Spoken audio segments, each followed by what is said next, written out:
Hi friends, in the previous video we saw about what is phase lead and lag compensation and the output equation, the Polzer configuration and their properties and some important formulas. Okay, in this we can see about some gate questions which is related to phase lead and lag. Okay, see the first question.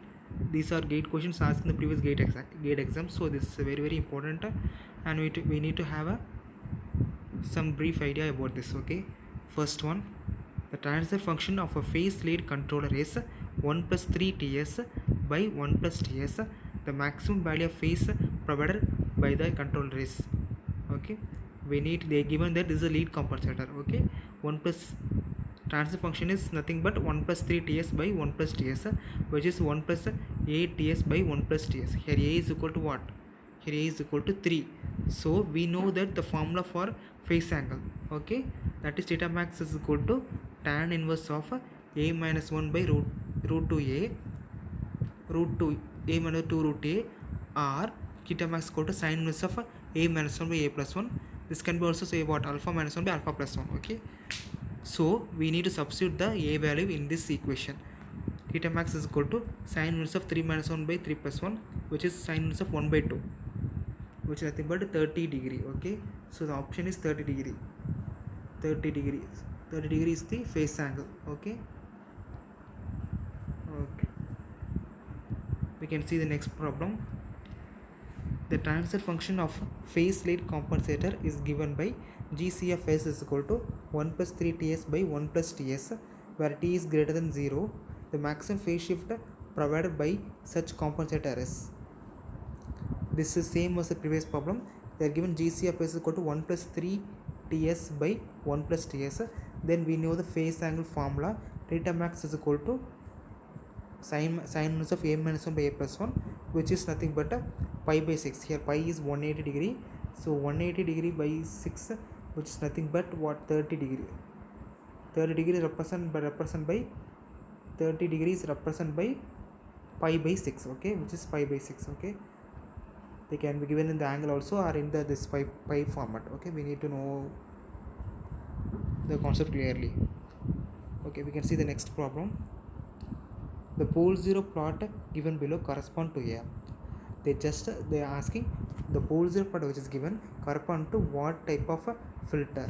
Okay, first of all we need to know how many poles and zeros in this given transfer function or the given pole zero concept. There are one pole and two zero. Okay, one pole and two zero. So we need to sketch the Bode magnitude plot. Okay, we know that basic condition or basic method to draw the Bode plot. Okay,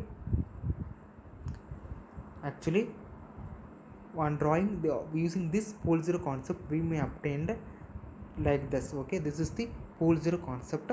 Here this is a 40 decibel per decade and this is 20 decibel decade. On assuming this or on analyzing this, we may able to obtain that this is the high pass filter. Okay, this is the high pass filter. Okay,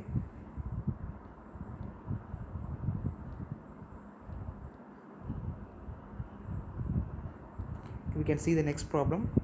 The pole zero configuration is given by the given figure. The figure is what they are asking, what is the pole zero concept of this figure. Okay, actually we here asking that what pole, this is pole 0 pole. Actually we need to take these two as a lead. Okay, we know the pole zero configuration already we saw. These two combinations lead said to be lead into compression and these two are said to be a lag compensation. Okay, so this is the real part and this is the imaginary part. Okay, so the given combination particularly can be say as what, can be say as a lead lag compensations. Okay, can be say as a lead lag compensator. This given pole zero configuration is a lead lag compensator. Okay, this is the solution. Okay, okay, then very important, lead and lag compensators are actually, lead is a high pass filter. We need to know that lead is a high pass filter and then lag is a what, low pass filter. Okay, in lead the rest will be parallel to capacitor, and this is the lead compensator, and it is a high pass filter. And lag the rest will be series in with the capacitor, and this is said to be a what, lag compensator. Okay, we can see the next concept in the next video. Thank you.